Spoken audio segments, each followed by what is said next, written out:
Baik, bismillahirrahmanirrahim. Assalamualaikum warahmatullahi wabarakatuh. Selamat malam, salam sejahtera bagi kita semua. Pada kesempatan kali ini kita akan melanjutkan materi pertemuan ketiga ya, untuk mata kuliah sistem operasinya, yang dimana pokok bahasan dari pertemuan tiga ini merupakan komponen dasar dari sistem operasi. Kalau di materi sebelumnya kita sudah bahas konsep dasar dari sistem operasi, yang mana sistem operasi sendiri merupakan perantara antara si software, hardware, dan juga brainware. Ketika si brainware memerintahkan atau menginstruksikan pada komputer suatu task atau suatu proses, yang lalu di mana si sistem operasi tersebut menerjemahkan dari instruksi si brainware atau si user tersebut ke si software ataupun langsung ke si hardware untuk menjalankan satu task atau suatu proses tersebut.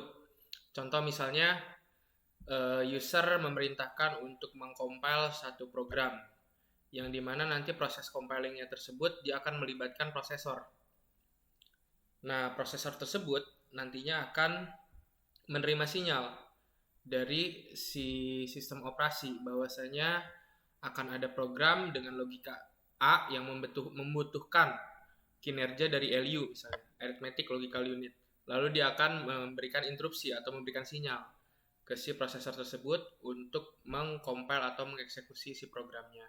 Nah, jadi kurang lebih konsep dasar atau cara kerja dari sistem operasi dari si brainware ke software atau langsung ke hardware kurang lebih seperti itu ya. Jadi kalau simpelnya kita bilang sistem operasi itu merupakan translator atau penerjemah bahasa gitu ya.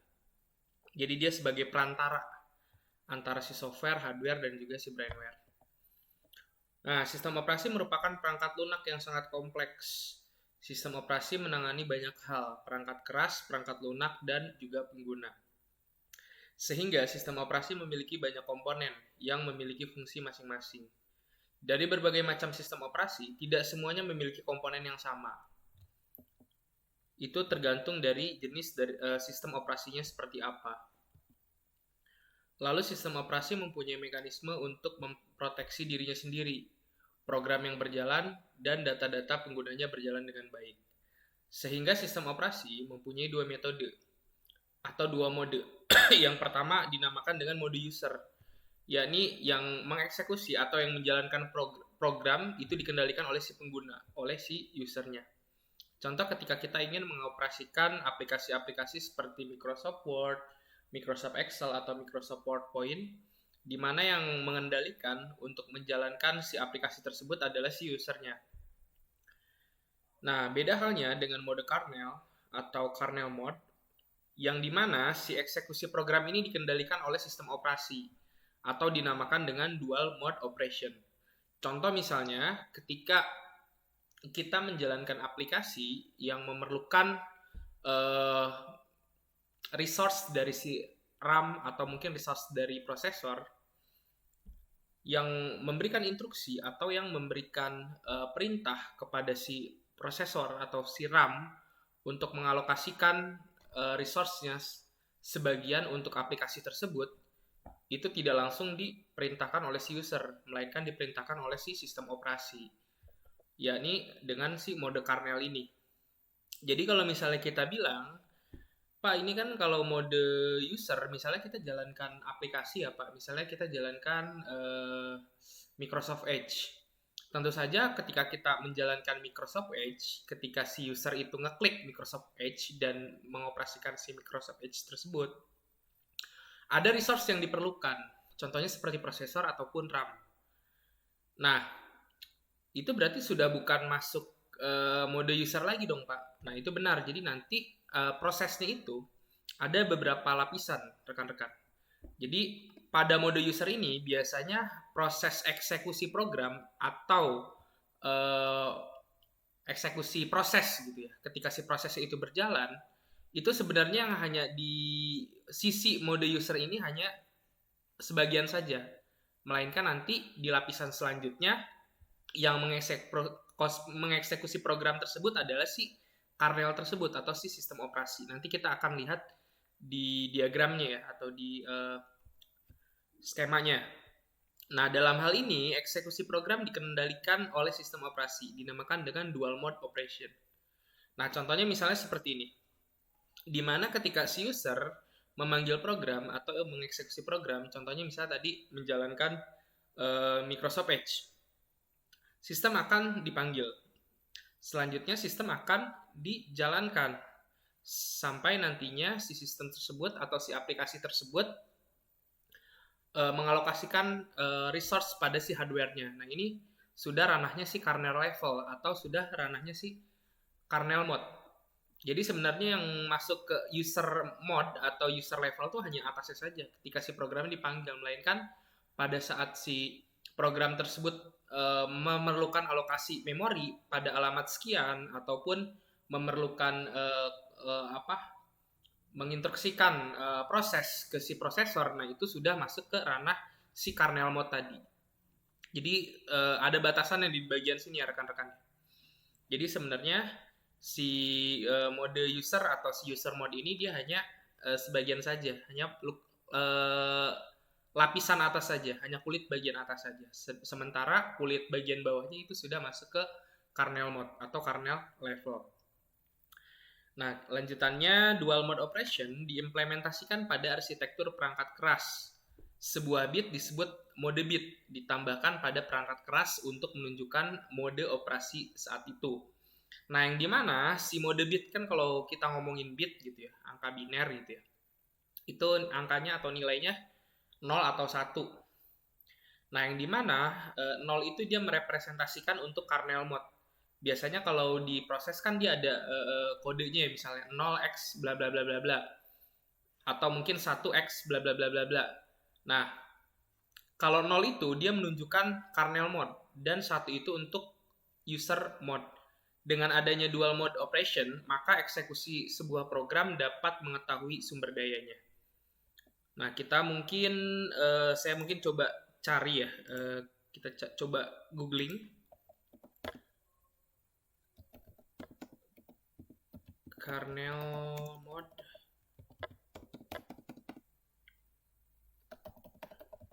address. Nah, biasanya ini ada kode-kodenya gitu ya, misalnya address kernel mode biasanya ada 0x sekian sekian sekian. Nah, yang dimana sih kode-kode tersebut nih, contohnya misalnya seperti ini ya, rekan-rekan. Nih, di sini ada 0xC0000, 0xFFFF sekian. Nah, yang dimana si kode 0 ini, 0 yang di bawah ini, dia merepresentasikan, ini merupakan program ini atau proses ini berjalan pada kernel mode. Jadi ini ya. Jadi kalau misalnya rekan-rekan mungkin dulu yang pernah iseng-iseng buka cheat engine gitu ya, main game terus pakai cheat gitu ya, cheat engine, terus nyari proses yang sedang berjalan gitu ya di cheat engine tersebut. Biasanya kan ada proses-proses yang dimana kodenya itu seperti ini, ada 0x bla bla bla bla. Nah, ternyata angka 0 ini dia memiliki maksud gitu ya. Maksudnya 0 itu untuk kernel mode dan 1 itu untuk user mode. Seperti itu. Nah, adapun komponen sistem operasi yang dimana sistem operasi tersebut ternyata memiliki beberapa komponen utama ya. Di antaranya ada manajemen proses. Yang kedua manajemen memori utama dan juga manajemen secondary storage. Lalu manajemen sistem I/O, manajemen berkas, sistem proteksi, jaringan, dan juga command interpreter system. Nah, yang dimana nanti kita akan bahas satu persatu. Yang pertama untuk manajemen proses. Jadi manajemen proses, kita harus tahu dulu apa yang dimaksud dengan proses itu sendiri. Yang dimana proses adalah keadaan ketika sebuah program sedang dieksekusi. Si program itu sedang berjalan, sedang aktif gitu ya. Itu yang dinamakan dengan proses. Contohnya misalnya ketika kita buka task manager, saya buka task manager, di sini saya sedang mengoperasikan Zoom dan juga Microsoft PowerPoint. Nah, inilah yang dinamakan dengan proses, aplikasi yang sedang berjalan. Sementara terdapat banyak proses juga yang ternyata jalan di sisi background atau di belakang layar. yang seolah saya tidak buka si aplikasi tersebut, namun ternyata aplikasi-aplikasi atau proses tersebut diperlukan oleh sistem operasi. Contohnya banyak sekali ya ini. Nih, contohnya salah satunya ada Cortana. Si Cortana ini pastinya dia akan langsung terpanggil ya, atau prosesnya akan aktif karena memang ini adalah bagian dari si Windows ya. Dan masih banyak lagi ya, ini proses yang berjalan. Jadi itu ya, definisi dari proses itu merupakan aplikasi yang sedang berjalan, yang sedang dieksekusi. Lalu sebuah proses membutuhkan beberapa sumber daya untuk menyelesaikan tugasnya. Nah, sama yang seperti saya utarakan sebelumnya, yang dimana sumber daya tersebut meliputi sisi pemrosesan dari prosesor itu sendiri. Lalu ada lagi sumber daya berupa memori atau alokasi penyimpanan pada memori sementara atau pada memori utama, pada random access memory. Lalu mungkin sumber daya tersebut pun memerlukan media penyimpanan atau secondary storage seperti hard disk untuk menyimpan hasil pemrosesan dari si aplikasi tersebut, atau mungkin menyimpan flag. Kalau flag biasanya enggak sih. Biasanya apa ya yang menyimpan dalam ya bisa juga sih flagnya mungkin disimpan gitu ya dalam bentuk file gitu ya. Nah, jadi ternyata si proses pun dia memerlukan resource berupa manajemen secondary storage tersebut dan perangkat-perangkat I/O tentunya. Lalu sistem operasi mengalokasikan sumber daya saat proses diciptakan atau sedang diproses. Ketika proses berhenti, sistem operasi mengambil kembali sumber daya agar dapat digunakan proses lain. Nah, sistem operasi bertanggung jawab atas aktivitas-aktivitas yang berkaitan dengan manajemen proses, seperti pembuatan dan penghapusan proses yang diinginkan user atau sistem, menunda melanjutkan proses, menyediakan mekanisme untuk proses sinkronisasi, menyediakan mekanisme untuk proses komunikasi, serta menyediakan mekanisme untuk penanganan deadlock. Nah, coba rekan-rekan bayangkan apa yang terjadi ketika si proses-proses yang tadi banyak tersebut itu tidak dihandle oleh si sistem operasi, melainkan harus dihandle sendiri oleh si manusia. Akan sangat rumit sekali ya rekan-rekan. Contoh misalnya gitu ya. Ketika saya buka aplikasi misalnya apa ya, Visual Studio Code nih, misalnya aplikasi Visual Studio Code. Si Visual Studio Code ini dia memerlukan proses lain. Misalnya dia memerlukan .NET framework.NET misalnya. Jadi si Visual Studio Code ini dia tidak akan berjalan tanpa adanya proses atau si sistem operasi kita belum diinstal .NET framework. Nah, ketika kita menggunakan cara yang manual misalnya, si .NET-nya tersebut tidak dipanggil secara otomatis oleh sistem operasi, kita harus menjalankan terlebih dahulu .NET-nya. Lalu baru nantinya si Visual Studio Code ini dia memeriksa apakah si .NET itu sudah terinstall atau belum, ataupun si .NET tersebut sudah aktif atau belum. Nah, tentu ini akan merepotkan juga ya. Itu masih satu requirement proses yang diperlukan. Coba seandainya ada banyak requirement, atau mungkin requirement-nya berlapis. Misalnya untuk menjalankan Visual Studio Code, misalnya aja ini ya, misalnya. Untuk menjalankan Visual Studio Code kita memerlukan .NET. Nah, untuk menjalankan .NET, misalnya kita memerlukan DirectX, dan seterusnya. Nah, tentu saja ini akan merepotkan sekali ketika si proses-proses ini tidak dipanggil secara langsung oleh si sistem operasi, melainkan kita harus manual atau konvensional gitu ya, mengaktifkan atau menjalankan proses tersebut. Nah, jadi itu salah satu pentingnya dari sistem operasi, yakni manajemen proses. Sangat penting sekali ya rekan-rekan.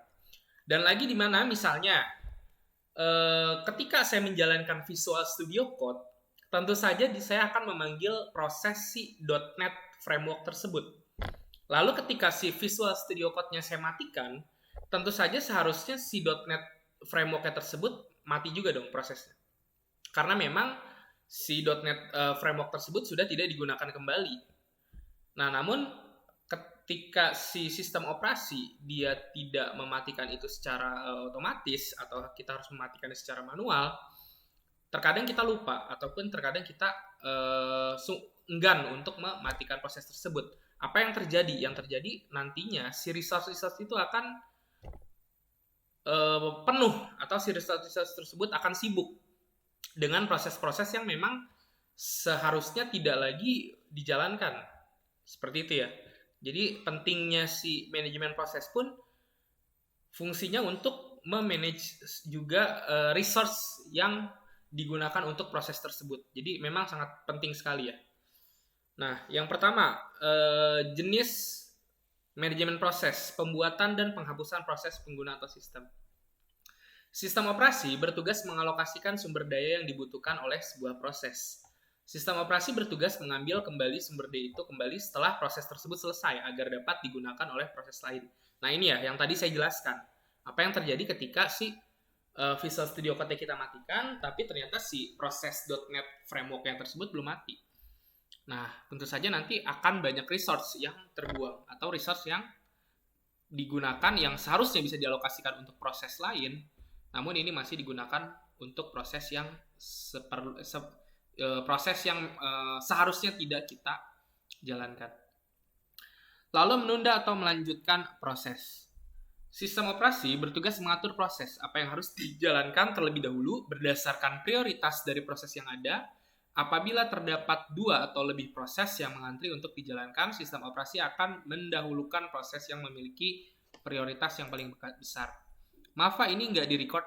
Oh ya, ini Mbak Cynthia, saya recordnya di ini ya, OBS. Karena memang kalau recordnya pakai Zoom, biasanya udah ngerekamnya tuh ininya lumayan lama ya, renderingnya. Rendering si video dari si Zoom-nya. Soalnya nanti saya jam 8 ada ini lagi kuliah sama ini ya, mata kuliah kriptografi. Nah, jadi nanti kayaknya lebih simpel pakai OBS aja ya. Kalau OBS kan nggak ada proses renderingnya, jadi langsung kesimpan ya. Nah, lalu menunda dan melanjutkan proses, yang dimana memang si sistem operasi pun harus dapat menunda atau melanjutkan si proses yang sedang berjalan pada sistem operasi tersebut. Nah, bahkan di task manager, contoh misalnya ketika kita buka task manager di sistem operasi kita dapat menyudahi proses ataupun kita dapat mempause si proses tersebut. Di sini ada pause kalau nggak salah. Di mana ya?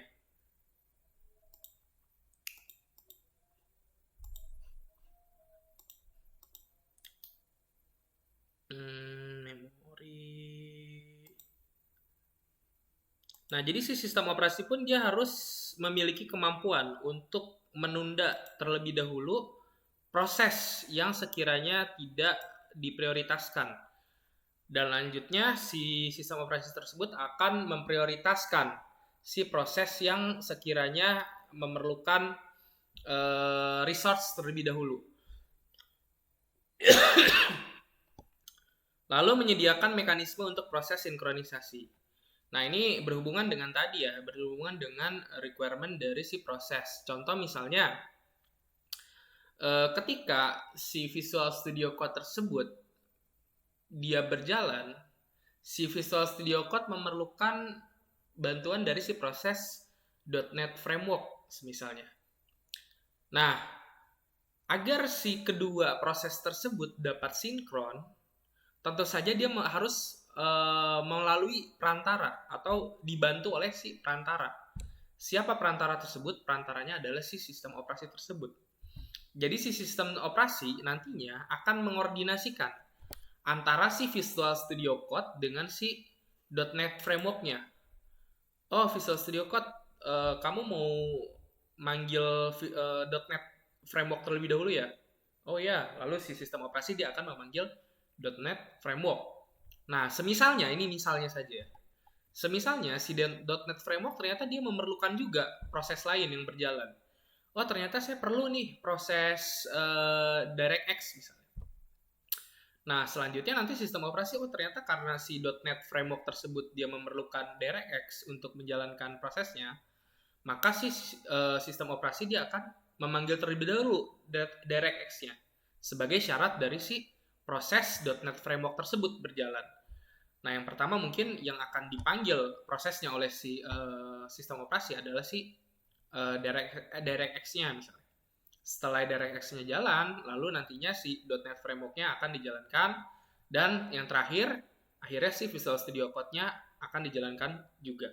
Nah, sebenarnya kan maksud dari si user dia hanya menjalankan Visual Studio Code. Nah, tapi ternyata di proses di belakangnya, si sistem operasi dia menyinkronkan atau mengordinasikan antar si proses agar proses tersebut dapat berjalan. Jadi cukup kompleks ya rekan-rekan ya cara berjalan dari si sistem operasi ini sebenarnya, cara memanage si prosesnya ini. Di sini prosesnya baru proses antar aplikasi atau antar perangkat lunak. Sebenarnya si OS dia tidak hanya antar perangkat lunak saja, melainkan nanti dia akan mengordinasikan antar si perangkat lunak dengan si perangkat kerasnya, yang dimana nanti perangkat lunak kan bahasanya berbeda dengan bahasa perangkat hardware atau perangkat keras.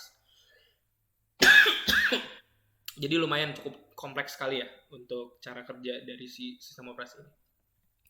Lalu yang keempat, menyediakan mekanisme untuk proses komunikasi. Sistem operasi memiliki dan harus menyediakan mekanisme agar beberapa proses dapat saling berinteraksi. Nah, contohnya misalnya yang saya lanjutin deh contoh tadi. Contoh antar si DirectX, si .NET Framework dengan si Visual Studio Code tadi. Jadi agar si .NET Framework, Visual Studio Code dengan si DirectX tadi bisa saling berkomunikasi, nah ini dijembatani oleh si sistem operasi tadi. Nah, tentu saja ketika si satu proses memerlukan atau memiliki requirement proses lain, itu pasti ada sangkut pautnya atau ada saling keterhubungan. Misal, untuk menjalankan Visual Studio Code ada komponen dari si proses .NET Framework tersebut yang harus berjalan.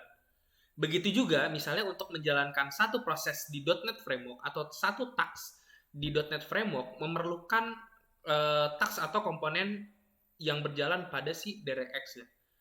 Nah, sebagai perantara antar komunikasi proses ketiga proses tersebut, nah inilah peran dari si sistem operasi. Jadi sistem operasi nantinya dia akan mengkomunikasikan bahwasanya si komponen .NET ini dia perlu komponen si DirectX, maka nanti dia akan komunikasikan.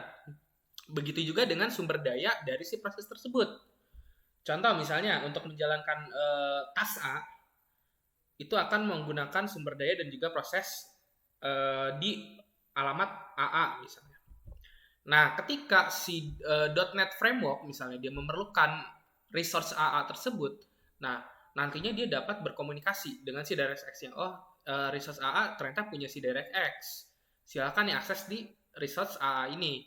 Nah, nantinya si .NET Framework dia akan mengakses si komponen yang diperlukan tersebut pada alamat AA-nya tersebut. Nah, jadi ini ya kompleks sekali ya cara kerja dari si atau sinkronisasi dari si proses pada sistem operasi ini. Lalu yang kelima, menyediakan mekanisme untuk penanganan deadlock. Jadi ketika si proses tersebut sekiranya dia terjadi suatu kesalahan dan di mana si proses tersebut dia akan berulang, prosesnya berulang, tidak akan berhenti gitu ya. Nah, yang dimana deadlock adalah satu keadaan di mana sistem seperti berhenti karena setiap proses memiliki sumber daya yang tidak dapat dibagi dan menunggu untuk mendapatkan sumber daya yang sedang dimiliki proses lain. Nah, sistem operasi bertugas mencegah, menghindari, dan mendeteksi adanya deadlock tersebut. Jadi ketika si programnya misalnya dia tidak ada titik hentinya, yang dimana si programnya ini saling memanggil misalnya antara si .NET Framework sama si Visual Studio Code.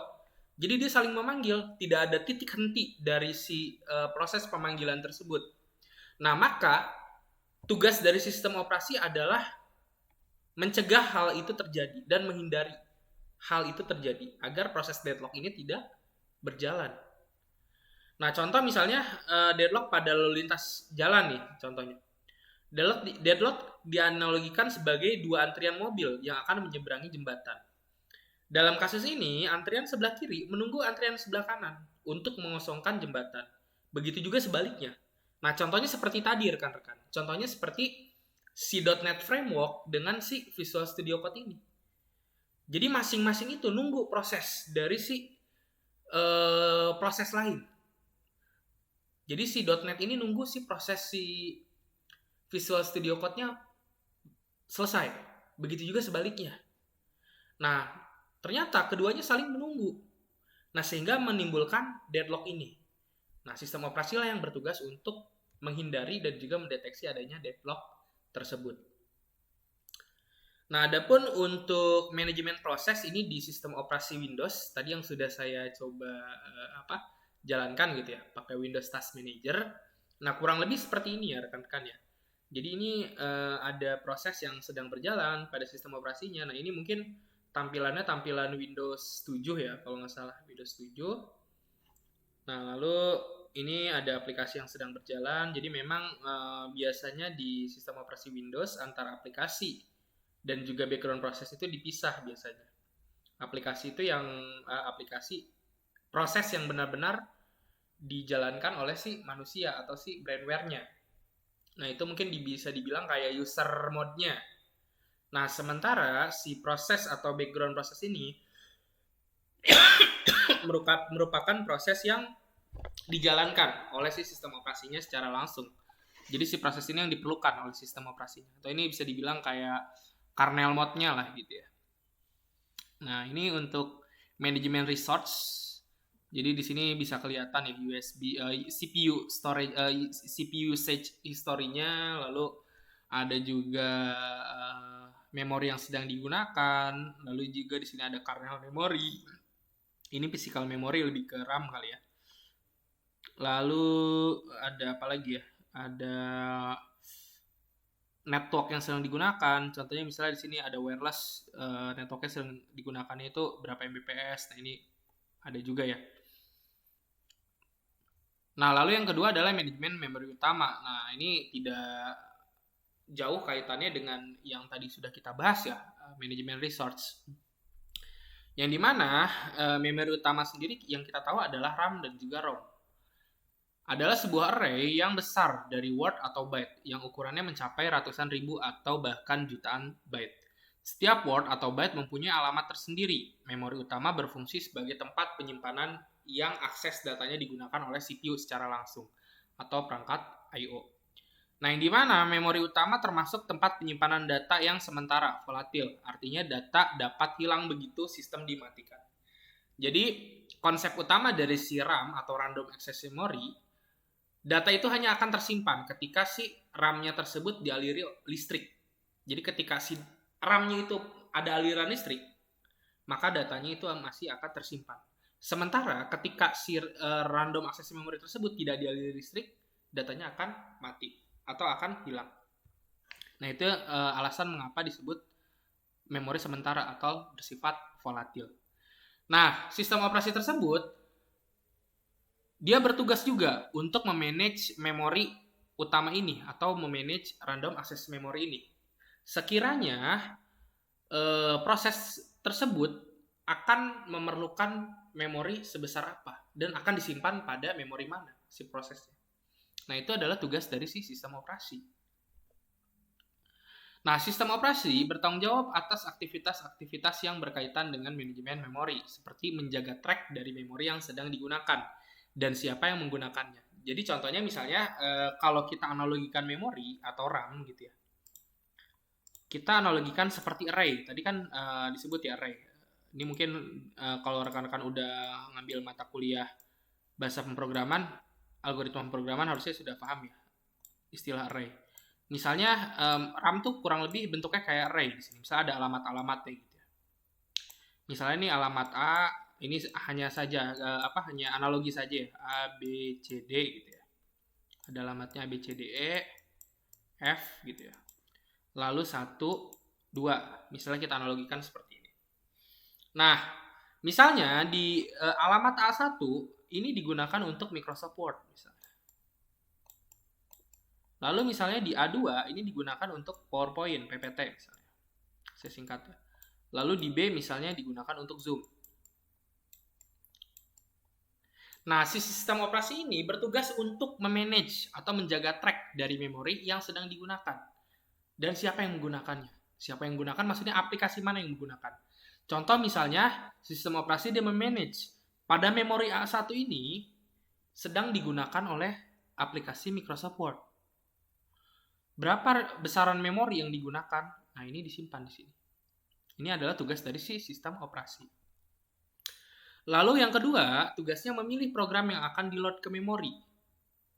Dan yang ketiga, mengalokasikan dan mendelokasikan ruang memori sesuai kebutuhan. Maksudnya delokasi, ketika si aplikasi tersebut sudah tidak jalan atau prosesnya sudah dihentikan, misalnya proses Word dia sudah dihentikan. Ini proses Word misalnya.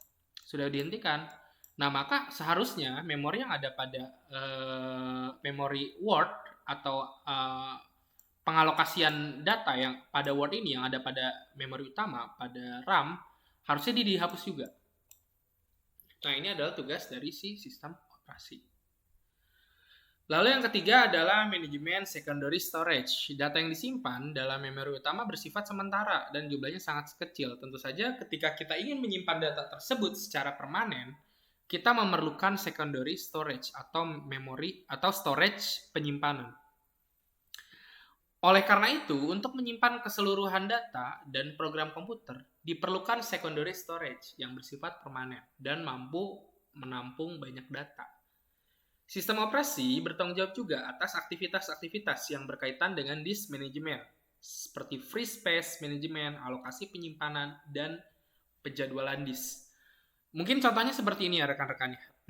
Misalnya kita analogikan si secondary storage ini seperti hard disk gitu. Kita ambil contohnya hard disk. Karena hard disk itu dia seperti kepingan gini ya. Kepingan disk gitu ya. Contohnya misalnya seperti ini. Kepingan gitu ya, kepingan disk gitu ya. Yang dimana si disknya tersebut nantinya ketika menyimpan data dia akan disimpan di bagian mana? Misalnya disimpan di bagian sini.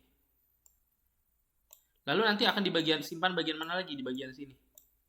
Lalu disimpan bagian mana? Sehingga nanti ketika si hard disknya sudah penuh, nah keseluruhan dari si kepingan ini akan ada tulisannya juga. Akan penuh juga gitu ya, tulisan-tulisan dari si kepingan magnetic disknya ini. Nah, yang menjadi manajer dari penyimpanan dan juga pengalokasian penulisan dari si secondary storage ini atau dari si kepingan disk ini adalah si sistem operasi. Jadi si sistem operasi dia memanage kira-kira si data A ini mau disimpan di mana. Contoh misalnya tadi dari RAM kita akan tulis ke bentuk file misalnya. Dari si RAM-nya tersebut misalnya di save ke dalam bentuk file.docs misalnya. Si file ininya misalnya, file apa? File Microsoft Word-nya disimpan dalam bentuk .docs misalnya. Nah, si .docs ini akan disimpan di bagian mana pada si hard disk-nya? Nah, misalnya disimpan di bagian sini, ditulis di bagian sini. Nah, lalu nanti ketika dipanggil, kira-kira si .docs ini dipanggilnya di bagian mana? Adanya file ada di bagian mana? Nah, ini adalah tugas dari si sistem operasi. Jadi sistem operasi pun dia bertugas untuk memanage aktivitas-aktivitas yang berkaitan dengan disk management. Atau mungkin si sistem operasi pun dia memiliki satu satu utility program. Contohnya yang dinamakan dengan defragment disk. Nah, mungkin ini rekan-rekan udah pada nggak asing lagi dengan istilah defragment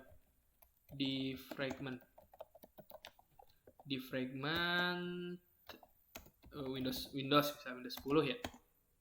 Yang dimana proses defragment ini adalah menata ulang penyimpanan dari si hard disk tersebut. Contoh misalnya ketika si hard disknya menyimpan di alokasi atau di disk bagian sini, bagian A misalnya. Lalu bagian B-nya misalnya di sini. Nah, ternyata di sini A dan B terdapat celah, terdapat space kosong. Sehingga ketika si A-nya ini memerlukan data B, si kepingannya ini dia memerlukan waktu dulu. Ada rongganya terlebih dahulu gitu ya. Untuk mengakses si B-nya ini. Nah, supaya hal tersebut tidak terjadi dan supaya si proses manajemen dari penyimpanan di storage-nya tersebut lebih optimal juga, maka proses defragment ini dia dilakukan. Yakni proses defragment itu menata ulang kembali. Jadi misalnya si A dan si B yang ada celahnya ini, dia disatukan, direkatkan, ditata ulang. Kira-kira yang bisa dirapikan tuh yang mana? Gitu ya. Sehingga nanti alokasi dari si storage atau alokasi dari si penyimpanan secondary storage ini, penyimpanan berbentuk magnetic disk-nya ini akan lebih tertata. Sehingga nanti akan mengakibatkan proses yang jauh lebih optimal. Sarana penyimpanan sekunder memiliki fungsi-fungsi sebagai berikut, yakni yang pertama menyimpan berkas secara permanen, lalu yang kedua menyimpan proses yang belum dieksekusi prosesor. Jika sebuah program ingin dieksekusi oleh prosesor, program tersebut dibaca dulu dari disk, lalu diletakkan di memori utama komputer untuk melanjutkannya dieksekusi proses menjadi proses. Contoh misalnya, saya memiliki aplikasi Microsoft atau Adobe Photoshop Portable ya misalnya. Ini ininya ya, aplikasinya. Yang dimana si aplikasi dari si Adobe Photoshop Portable ini saya simpan pada storage hard disk saya atau storage SSD saya. Nah, tentu saja si proses atau si aplikasi ini ketika belum dijalankan, si aplikasi ini dia disimpan pada storage atau pada hard disk. Dan nanti ketika dijalankan, baru nanti si aplikasi ini dia akan berjalan di atas prosesor dan juga di atas RAM, Random Access Memory. Sehingga storage pun berperan. Sebelum si proses tersebut dipanggil atau dijalankan, si proses tersebut disimpan pada si secondary storage atau media penyimpanan permanen. Lalu fungsi dari secondary storage pun yakni memori virtual adalah mekanisme sistem operasi untuk menjadikan beberapa ruang kosong dari disk menjadi alamat-alamat memori virtual sehingga prosesor bisa menggunakan memori virtual ini seolah-olah sebagai memori utama. Akan tetapi karena letaknya di penyimpanan sekunder, akses prosesor ke memori virtual menjadi jauh lebih lambat dan menghambat kinerja dari komputer. Nah, ini salah satu contoh dari manajemen penyimpanan. Di sini ada proses disk defragment ya pada storage. Nah, ini proses disk defragmentnya. Jadi kita bisa pantau juga, misalnya di storage C, misalnya di hard disk yang C ya. Di sini terdapat free space storage-nya berapa, lalu storage yang digunakan itu berapa, lalu jenis dari si file sistemnya apa, apakah FAT32, di sini ada NTFS dan seterusnya ya. Ini lebih ke tipe ini ya, tipe menyimpannya gitu ya. Nah, lalu yang keempat adalah manajemen sistem I/O atau input output. Nah, tentu saja ini salah satu fungsi utama dari sistem operasi, memanage device input output sehingga dapat digunakan pada sistem komputer, sehingga dapat terintegrasi antara si device input output ini dengan program, dengan aplikasi, dengan hardware lain atau dengan peripheral lain. Pekerjaan utama yang dilakukan sistem komputer selain melakukan komputasi adalah masukan atau keluaran, atau yakni I/O. Dalam kenyataannya, waktu yang dibutuhkan untuk komputasi lebih sedikit dibandingkan dengan waktu untuk I/O. Sehingga manajemen I/O ini menjadi komponen penting bagi semua sistem operasi. Ini yang tadi sudah saya jelaskan. Jadi manajemen I/O ini sebenarnya salah satu yang penting pada sistem operasi ini. Contoh misalnya ketika kita menggunakan keyboard ataupun mouse misalnya, atau mungkin kita integrasikan komputer kita dengan printer. Nah, proses transfer datanya tersebut itu akan dikelola oleh si sistem operasi yang nantinya dia dapat mengintegrasikan antara mouse, keyboard dan juga aplikasi yang sedang kita jalankan misalnya. Atau mungkin mengintegrasikan antara aplikasi yang kita jalankan untuk mencetak pada printer misalnya antara Word dengan printer. Nah, itu adalah tugas dari sistem operasi. Proses transfer datanya, transfer data pada perangkat I/O-nya tersebut. Nah, adapun fungsi-fungsi sistem operasi untuk I/O yang pertama penyanggahan atau buffering. menampung data sementara dari I/O ke perangkat I/O. Jadi ketika si transfer data dari si I/O peripheral ini, sebelum dia dilanjutkan ke si prosesor, ternyata sistem operasi pun melakukan proses buffering atau penyanggahan data tersebut. Dia tampung datanya tersebut. Nah, dia bisa simpan si proses buffering ini pada memori utama ataupun pada secondary storage. Nah, namun umumnya proses penyanggahan atau proses buffering ini disimpan terlebih dahulu ke memori utama yang selanjutnya nantinya akan dilanjutkan langsung ke memory cache yang ada pada prosesor dan langsung dijalankan dieksekusi oleh si prosesor. Lalu yang kedua ada penjadwalan atau scheduling, melakukan penjadwalan pemakaian I/O sistem agar lebih efisien. Dan yang terakhir adalah spooling, meletakkan satu program pada buffering agar setiap perangkat dapat mengaksesnya. Lalu menyediakan driver perangkat yang umum, driver. Nah, tentu saja ini salah satu yang penting ya. Jadi biasanya sistem operasi yang up to date itu, yang terbaru, dia sudah menyediakan driver-driver dari si I/O yang kekinian. Contoh misalnya, ketika saya gunakan Windows 11, ini yang saya operasikan Windows 11 ya. Saya beli mouse gitu ya, merek Logitech ini. Saya hubungkan. Saya tidak perlu lagi menginstal driver dari mouse Logitech ini. Karena memang sistem operasi sudah menyediakan driver untuk si mouse Logitech ini. Nah, lain halnya ketika saya hubungkan si mouse saya ini dengan komputer yang terinstall Windows 98 atau mungkin Windows XP.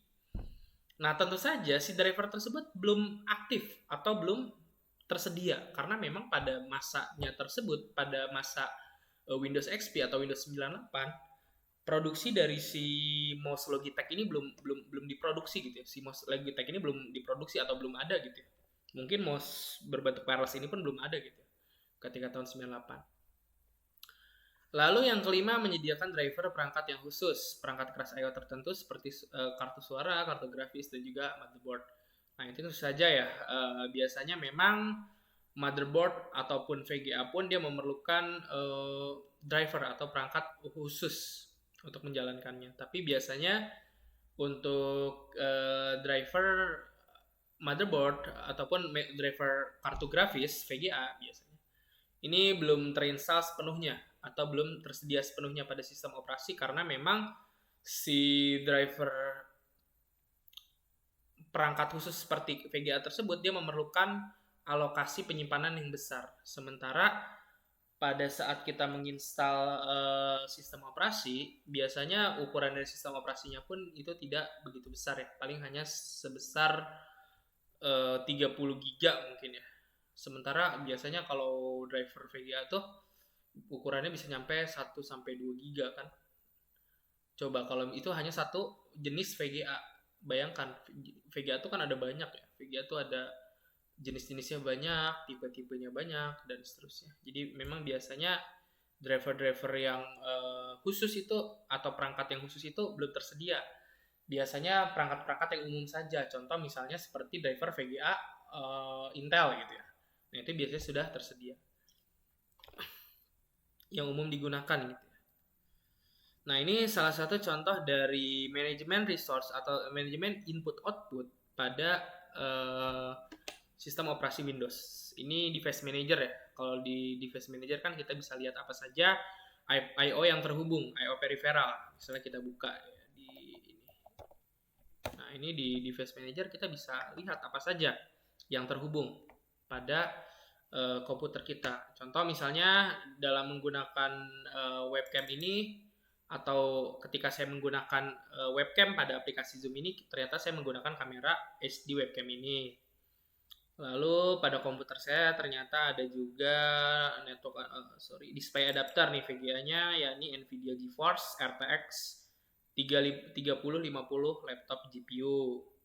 Lalu kita bisa juga memantau misalnya prosesor. Jenis prosesor saya apa nih? Oh, prosesor saya ternyata jenisnya i7 generasi 10 2,6 GHz. Nah, yang dimana di sini kok prosesornya ada lebih dari satu, Pak? Nah, memang karena si prosesornya ini dia memiliki lebih dari satu inti prosesor. Nah, sini bisa kita hitung nih, ternyata si prosesor saya punya berapa inti nih? 1, 2, 3, 4, 5, 6, 7, 8, 9, 10, 11, 12. Karena memang umumnya prosesor high-end itu paling banyak biasanya 12 sampai 16 gitu ya. Inti dari prosesornya. Nah, itu salah satu contohnya gitu. Contoh penggunaan dari si manajemen I/O pada sistem operasi. Lalu yang kelima ada manajemen berkas. Nah, ini mirip banget ya dengan tadi ya manajemen secondary storage ya. Ya, ini berkas adalah kumpulan informasi yang berhubungan sesuai dengan tujuan pembuatan berkas tersebut, yakni direktori, volume, dan lain sebagainya. Sistem operasi bertanggung jawab terhadap pembuatan dan penghapusan berkas, pembuatan dan penghapusan direktori, mendukung manipulasi berkas dan direktori, memetakan berkas ke secondary storage, dan membackup berkas ke media penyimpanan permanen atau non-volatile. Nah, contohnya ketika kita buka file manager ya, file explorer, nah di sini ya, kita dapat memanage berkas apa saja yang kita simpan. Contoh misalnya di dokumen ini ada beberapa folder dan juga ada beberapa file yang bisa saya manage. Bisa saya hapus, bisa saya ganti namanya, atau mungkin bisa saya pindahkan penempatannya. Nah, ini salah satu contohnya ya. Bahkan filenya tersebut bisa kita lihat detailnya. Jadi kapan file tersebut dibuat, kapan file tersebut diupdate, bahkan size dari file tersebut kita dapat akses juga. Lalu yang keenam ada sistem proteksi. Nah, ini salah satu yang penting juga. Proteksi mengacu pada mekanisme untuk mengontrol akses yang dilakukan oleh program, prosesor, atau pengguna ke sistem sumber daya. Nah, yang dimana mekanisme proteksi harus membedakan antara pengguna yang sudah diberi izin dan yang belum diberi izin. Spesifikasi control to be imposed menetapkan sistem pengaturan yang digunakan. Provide a means of enforcement, menyiapkan alat yang digunakan. Nah, ini mungkin salah satu contohnya adalah salah satu contoh manajemen user pada sistem operasi. Misal, ketika kita akan menjalankan proses yang penting, biasanya kita memerlukan run as administrator. Nah, hal tersebut dilakukan oleh si sistem operasi agar ketika si proses tersebut dijalankan hanya dapat dijalankan oleh pengguna yang berwenang saja. Dalam hal ini contohnya adalah si admin dari si komputer tersebut. Misal kita buat dua jenis user. User yang pertama adalah user pengguna, yang kedua adalah jenis user administrator. Biasanya di komputer kantor gitu ya, rekan-rekan ya. Biasanya rekan-rekan kalau di komputer kantor kan dikasihnya usernya user biasa ya, bukan super administrator. Adminnya biasanya dipegang sama orang IT-nya gitu kan. Nah, yang dimana biasanya si user biasa atau user yang bukan non administrator, dia tidak bisa menjalankan proses-proses tertentu. Contohnya misalnya ngebuka control panel aja, buka control panel atau mungkin network adapter dan lain sebagainya, itu biasanya nggak bisa dibuka karena memang jenis user itu adalah jenis user biasa, bukan jenis user administrator. Nah, yang dimana pembedaan user tersebut ditujukan untuk proteksi dari si sistem tersebut, untuk melindungi keberlangsungan dari si sistem operasi tersebut. Selain itu, si sistem operasi pun memiliki proteksi. Kalau itu kan dari internal ya, dari si penggunanya gitu ya. Nah, si sistem operasi pun dia memiliki sistem proteksi untuk eksternalnya, atau untuk virus-virus misalnya, virus atau mungkin malware dan lain sebagainya. Biasanya si sistem operasi dia memiliki sistem pelindung. Contohnya seperti kalau di Windows, Windows Firewall gitu ya, Microsoft Firewall, atau mungkin Windows Defender. Nah, seperti itu ya. Nah, ini salah satu contoh dari user management atau user account management, yang dimana di sini ada administrator, lalu mungkin ada guest, dan juga ada limited account. Nah, yang dimana si user account ini dia dapat dibatasi. Misalnya kalau administrator, dia dapat menginstal program, lalu menginstal program, dia dapat mengubah pengaturan di control panel, dan lain sebagainya. Dan untuk si user biasa, dia hanya dapat menggunakan fitur tertentu saja. Nah, lalu yang ketujuh ada manajemen jaringan. Nah, tentu saja ini merupakan salah satu tugas pokok dari si sistem operasi. Apalagi komputer sekarang biasanya tidak lepas dari jaringan internet atau jaringan telekomunikasi. Nah, yang dimana si sistem operasi dia harus dapat memanage jaringan tersebut, baik jaringan langsung ke internet maupun jaringan antar jaringan lokal yang ada pada komputer tersebut. Misalnya, komputer kita terhubung pada jaringan lokal atau local area network, yang dimana di local area network itu terhubung beberapa komputer. Nah, biasanya di sistem operasi kan kalau kita buka di file manager nih di bagian network, di sini kelihatan komputer apa saja yang terhubung. Contoh misalnya di network yang saya gunakan ini yang terhubung adalah komputer MSI ini, komputer atau laptop saya saja. Nah, biasanya kalau di kantor kita hubungkan ke WiFi kantor, biasanya di sini ada banyak sekali komputer-komputer yang terhubung. Nah, ini yang disebut dengan NFS ya rekan-rekan. Ada yang tahu nggak NFS apa?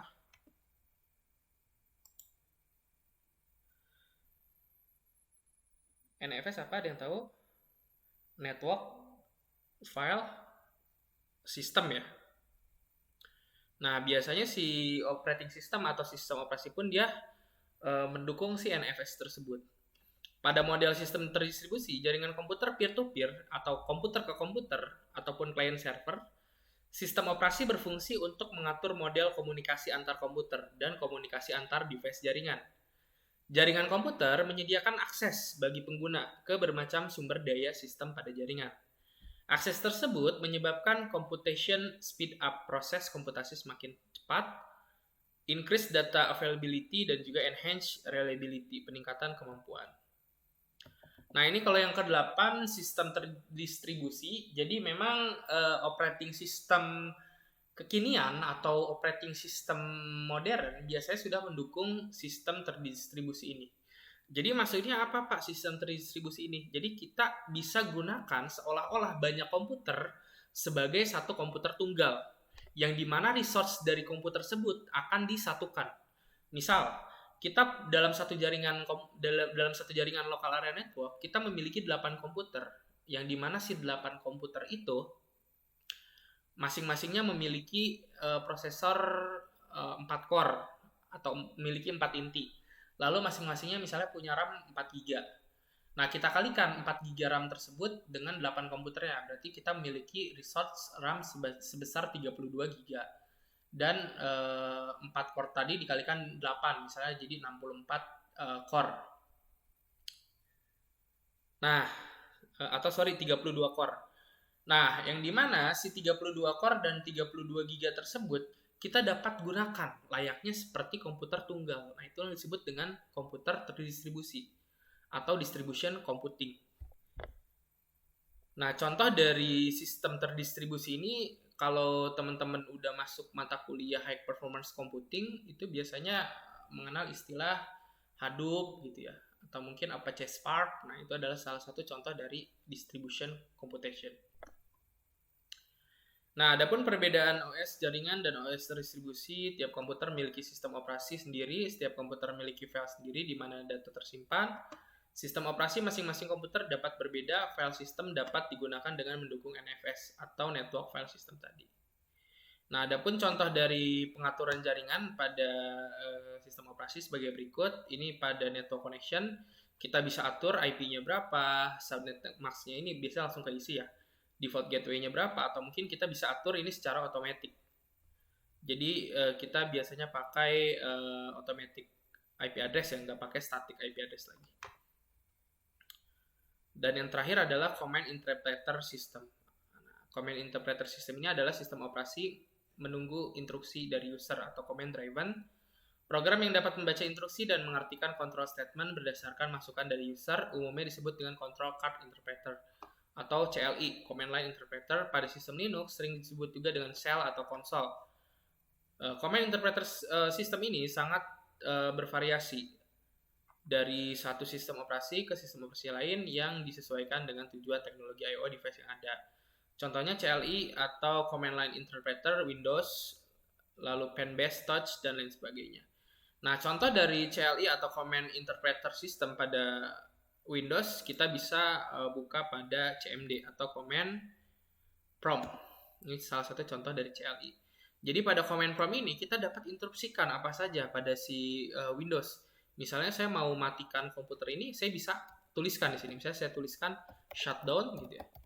Nah, nanti ketika saya tuliskan shutdown dan saya enter, nantinya si sistem operasi dia akan mematikan si komputernya. Nah, ini yang disebut dengan command interpreter. Jadi si user atau si pengguna dia dapat menuliskan perintah secara langsung pada si operating system untuk menjalankan proses atau tugas tertentu. Oke, sebelum kita akhiri, apakah ada yang mau ditanyakan terlebih dahulu? Silakan rekan-rekan. Gimana? Halo? Pak, izin bertanya, Pak. Ya, silakan. Untuk defragment tadi apakah sama dengan partisi untuk ini, Pak, storage itu, Pak? Kalau Gitu, Pak. partisi itu dia membagi storage-nya gitu ya, Pak Fariza. Jadi si storage-nya itu dibagi. Misalnya sebenarnya device dari storage itu kan satu ya. Misalnya device dari storage-nya saya punya satu hard disk. Tapi saya mau si storage-nya itu seolah-olah ada dibagi jadi dua gitu ya. Misalnya yang satu saya ingin alokasinya 500 giga, yang satu 500 giga. Nah, sementara si storage hard disk-nya itu misalnya kapasitasnya 1 tera gitu. Jadi si partisi itu dia membagi kapasitas dari si storage yang tersebut sehingga seolah-olah si storage-nya lebih dari satu.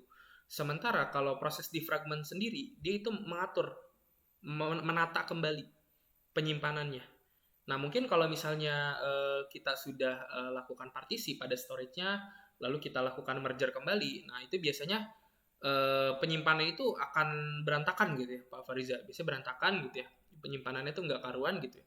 Nah, untuk mengoptimalisasikannya kembali, kita bisa lakukan proses defragment tersebut. Sehingga nantinya si penyimpanannya dia akan tertata kembali. Ulang kembali gitu ya. Jadi akan rapi kembali gitu ya. Seperti itu. Jadi beda ya antara si partisi dan juga defragment. Kalau defragment itu menata ulang kembali tataan penyimpanannya, sementara partisi itu dia membagi alokasi memori seolah-olah alokasi si storage seolah-olah si storage yang satu tersebut ada banyak gitu, ada dua atau ada tiga. Seperti itu, Pak Fariza. Baik, Pak. Terima kasih atas penjelasannya. Sama-sama, Pak Fariza. Yang lain ada lagi? Silakan. Nggak ada ya? Oke, kalau nggak ada mungkin saya akhiri saja ya. Ini udah jam 8 juga. Kebetulan saya ada perkuliahan